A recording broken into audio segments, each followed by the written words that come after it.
Olá, seja bem-vindo ao canal de Nutrição Narrada. Aqui eu leio aquilo que você precisa ouvir para facilitar os seus estudos. Então não esquece de apoiar essa ideia clicando no botão inscreva-se e compartilhando com aquele amigo que também precisa ouvir o que é dito aqui. Eu deixei na descrição do vídeo materiais que vão te tornar um nutricionista melhor. Então, não esquece de dar uma olhadinha, quem sabe você não encontra aquilo que você estava procurando. Hoje entraremos na parte 10 do capítulo 3 do livro de Krause, com as vitaminas hidrossolúveis. A tiamina, a riboflavina, a niacina, a vitamina B6, o ácido pantotênico, a biotina, o ácido fólico, a vitamina B12 e a vitamina C são normalmente chamados de vitaminas hidrossolúveis. A solubilidade na água é uma das poucas características que elas compartilham. Como são hidrossolúveis, essas vitaminas tendem a ser absorvidas pela difusão simples, quando ingeridas em grande quantidade, e por processos mediados por carreador, quando ingeridas em quantidades menores. Elas são distribuídas na fase aquosa da célula, por exemplo, o citoplasma e o espaço da matriz mitocondrial, e são cofatores ou co-substratos essenciais das enzimas envolvidas em vários aspectos do metabolismo. A maior parte é armazenada em quantidades apreciáveis, fazendo com que o consumo regular uma necessidade. As vitaminas hidrossolúveis são levadas pelos transportadores e excretadas pela urina. A tiamina desempenha importante papel no metabolismo de carboidratos e na função neural.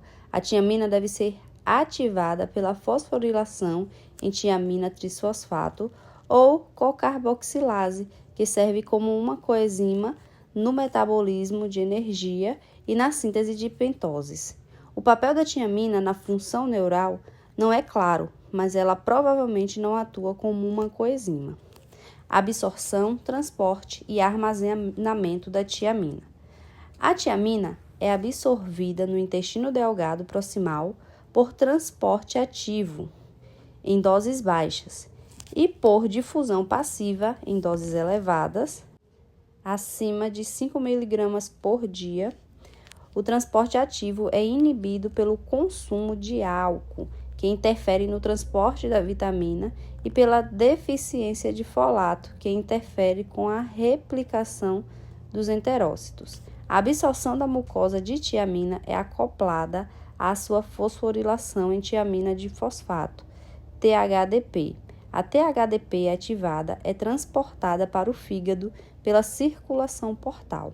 Aproximadamente 90% da tiamina circulante é carregada como THDP pelos eritrócitos, e apesar de existirem pequenas quantidades primariamente como tiamina livre e tiamina monofosfato, THMP, ligadas principalmente à albumina.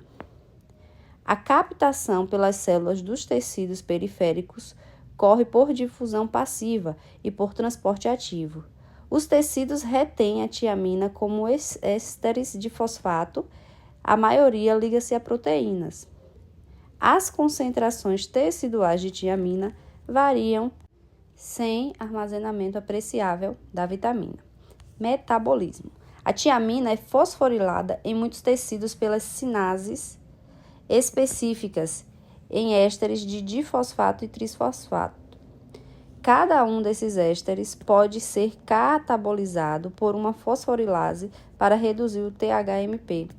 Pequenas quantidades de cerca de 20 outros metabólitos excretórios também são produzidas e excretadas na urina. Funções.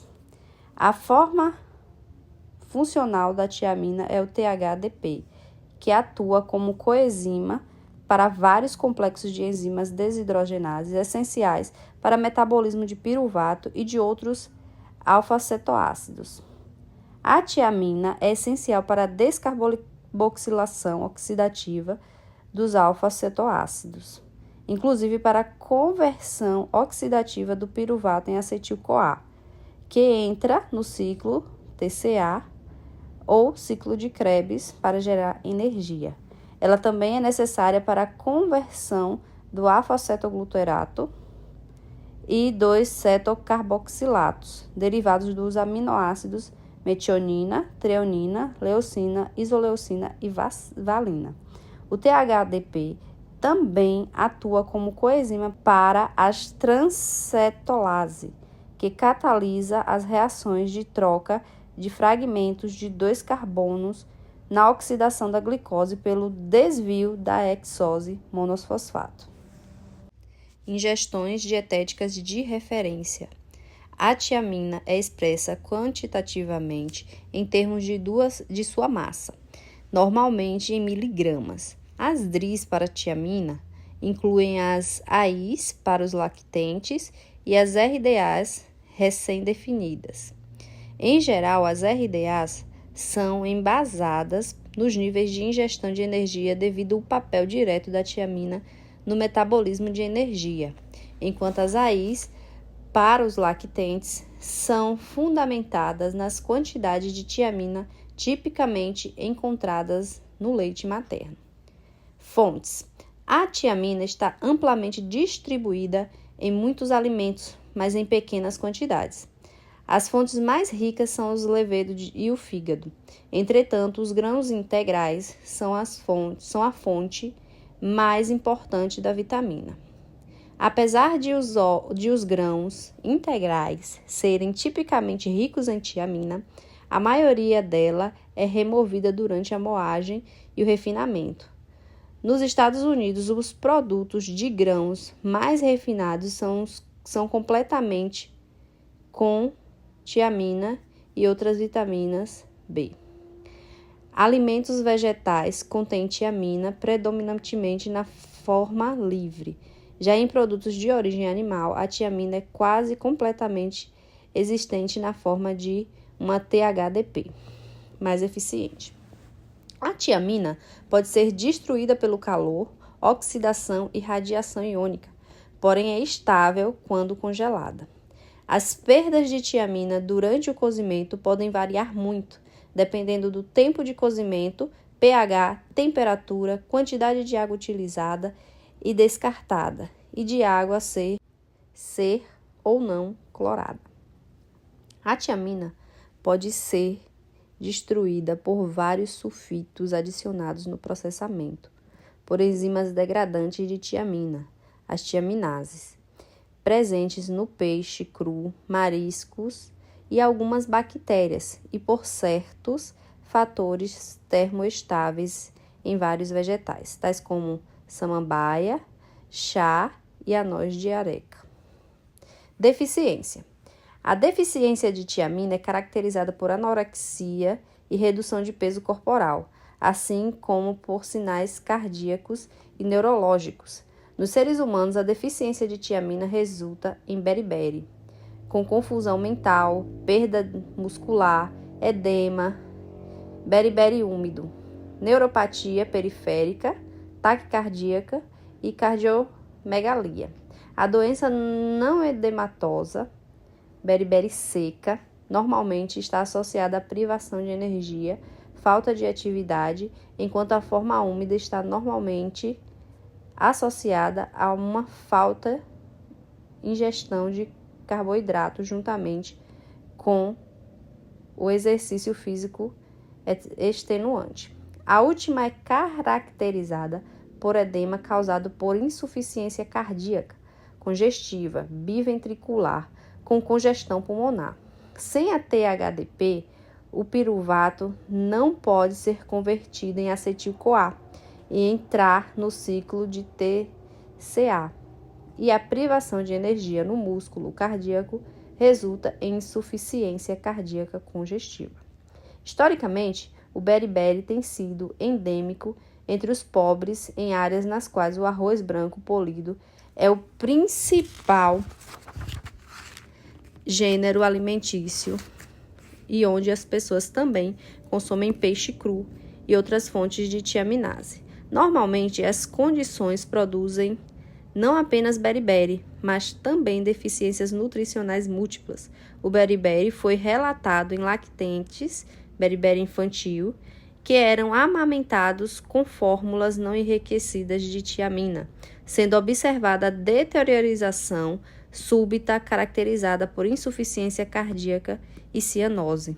O beriberi responde ao tratamento com a tiamina particularmente se o dano neural e o envolvimento cardíaco não forem extensos.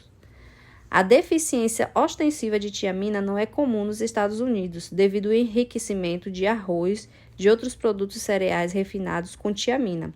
A deficiência subclínica de tiamina desenvolve-se em pessoas com alcoolismo, que tendem a ter uma ingestão inadequada de tiamina e absorção prejudicada de vitamina. Além disso, a tiamina é necessária para o metabolismo e a desintoxicação do álcool, de modo que aqueles que sofrem de alcoolismo necessitam de mais tiamina. Alguns idosos norte-americanos estão em risco de deficiência de tiamina devido às suas dietas pobres e o uso de diuréticos, que, ao longo prazo, para hipertensão e problemas cardíacos. Além disso, pacientes que tiveram bypass gástrico podem correr o risco da deficiência e devem ser cuidadosamente monitorados. Indivíduos com deficiência podem ter síndrome de Wernicke-Korsakoff. Os sinais podem ir desde a confusão leve ao coma. A partir de 1900, os pesquisadores começaram a reconhecer uma relação entre a psicose de Korsakoff, o delirium tremens, a polineuropatia periférica e a encefalopatia de Wernicke. Pacientes com deficiência em tiamina têm uma transcetolase herdada anormal, incapaz de ligação de THDP normal. As alterações bioquímicas que refletem o estado de tiamina ocorrem bem antes do aparecimento dos sintomas evidentes. Dessa forma, o estado de tiamina pode ser avaliado pela determinação da atividade do enterócito transcetolase, avaliando as concentrações sanguíneas ou séricas de tiamina ou avaliando a excreção urinária de tiamina. Toxicidade. Existem poucas informações sobre o potencial tóxico da tiamina, entretanto, doses maciças de 1000 vezes mais do que a necessidade nutricional do cloridrato de tiamina comercial suprimem o centro respiratório e causam morte. Doses parenterais de tiamina em 100 vezes a concentração recomendada resultaram em dor de cabeça, convulsões, fraqueza muscular, arritmia cardíaca e reações alérgicas. Muito obrigada e até o próximo vídeo.